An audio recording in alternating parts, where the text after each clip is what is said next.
Hi everyone, চলে এসেছি একটা নতুন দিন নতুন ব্লগ নিয়ে। দুপুর থেকে ভিডিওটা শ্যুট করলাম, কারণ আমি যেহেতু নতুন, আমি ঠিক বুঝে উঠতে পারছি না কতটা কি ভিডিও শ্যুট করব। মেন তো আমার মনেই থাকছে না, সকাল থেকে আমি কাজের চাপে আমি মনে ছিল না যে ভিডিওটা শ্যুট করতে হবে। চেষ্টা করব অনেক ভালো ভালো ভিডিও দেওয়ার, তোমরা প্লিজ আমাকে সাপোর্ট করো। স্নান হয়ে গেছে, মা সকাল সকাল পুজো দিয়ে দিয়েছে। এবার তোমাদের দাদাভাই স্নান করে আসুক, তারপরে সবাই একসাথে খেতে বসবো। কী কী রান্না হয়েছে সেটাও দেখাবো তোমাদেরকে। ও আজকে কী কী রান্না করেছে, এই যে এখানে ভাত আছে, আম দিয়ে ডাল, টক ডাল, ঝিঙে আলু পোস্ত, এখানে আর মাছ সর্ষে বাটা দিয়ে,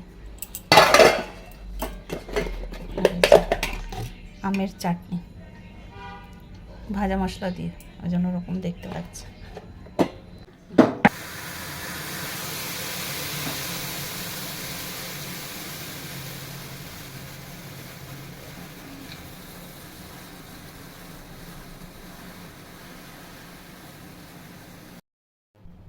এই যে সন্ধেবেলার টিফিন, পাঁপড় ভাজলাম, এখন আমি আর মা খাবো।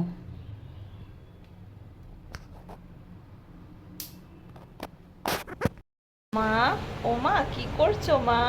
আমি সন্ধ্যাবেলা মা চা খাচ্ছি এখন। মা জানে না ভিডিও করছি, মায়ের সাথে একটু মজা করলাম।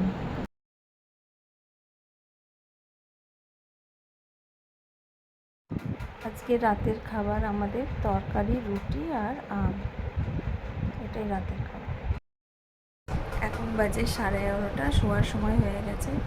গা ধুয়ে চলে এসেছি, এসে আবার চুলটা আঁচড়ালাম, বিনুনি করলাম, কারণ ঠিক করে না বেঁধে শুলে তো ঘুম আসবে না।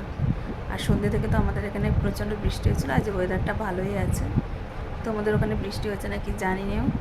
সন্ধ্যে থেকে মায়ের সাথে সময় কাটালাম, গল্প করছিলাম। আজ তো রাতের রান্নার কোনো ঝামেলা ছিল না, খালি রুটি করেছি আর সকালের তরকারি আমি খেয়েছি, তোমাদের সাথে তো শেয়ারই করেছি। এবার আমি ভিডিও এডিট করব, যতটা শ্যুট করেছি এই করতে করতে তো 12:30 বেজেই যাবে শুতে শুতে। তাই আজকে এখন এই পর্যন্তই রাখছি। তোমাদের যদি ভালো লেগে থাকে লাইক, কমেন্ট আর শেয়ার করো, আমাকে সাপোর্ট করো।